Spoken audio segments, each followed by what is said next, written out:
प्लासी की लड़ाई में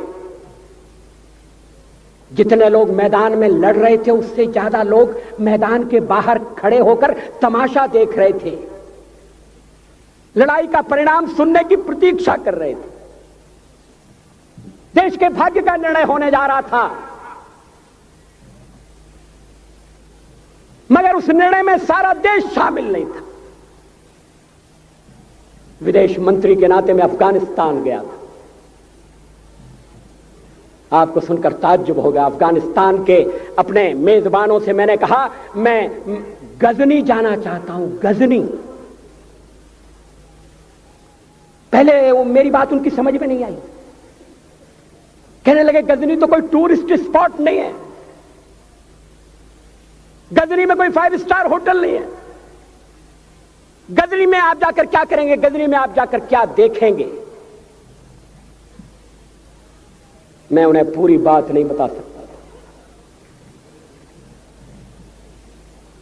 मेरे हृदय में कहीं गजनी कांटे की तरह से चुभ रहा है। जब से मैंने गजनी से आए एक लुटेरे की कथा पढ़ी है और किशोरावस्था में पढ़ी है, मैं देखना चाहता था वो गजनी कैसा है। आपको सुनकर ताज्जुब होगा, महमूद गजनी का अफगानिस्तान के इतिहास में कोई स्थान नहीं है।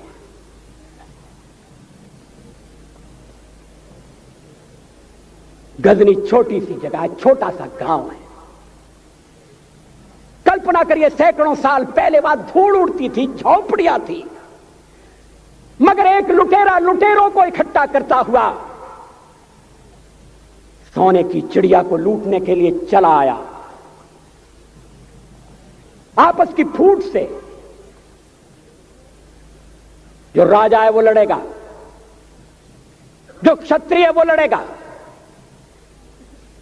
हमने समाज के बहुत बड़े वर्ग को लड़ने के अधिकार से वंचित कर दिया। हमने उन्हें हथियार नहीं उठाने दिए।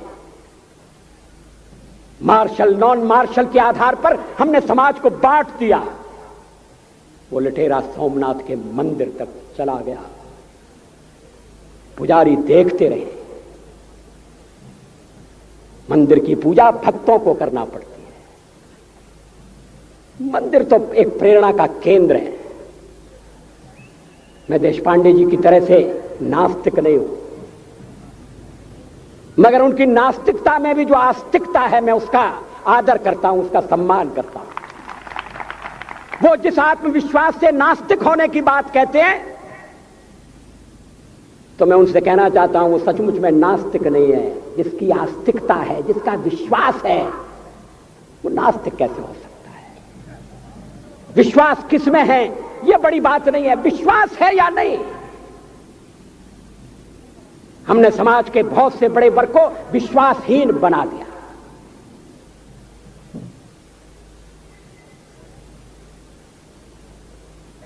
लोगों ने हथियार नहीं उठाए, वेद पढ़ने के दरवाजे बंद कर दिए। इसलिए हम पादाक्रांत हुए। अफगानिस्तान में मैंने एक बात और देखी। मुझे जिस होटल में ठहराया गया उसका नाम था कनिष्क। अफगानिस्तान एक मुस्लिम देश है। मुझे बड़ा ताज्जुब हुआ। मैंने कहा कनिष्क यहां कहां से आया?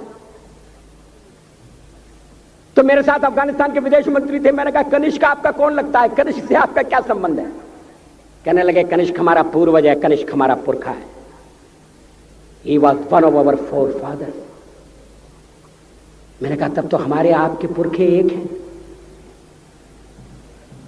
अफगानिस्तान के लोगों ने उपासना पद्धति बदली है, संस्कृति नहीं बदली। आज के भारत के परिवेश में यह सुनने के बाद थोड़ा विचित्र लगता है।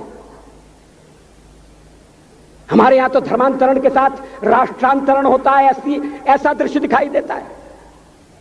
पड़ोसी देशों में ऐसा नहीं हुआ। अभी राम जन्मभूमि का मामला चल रहा है।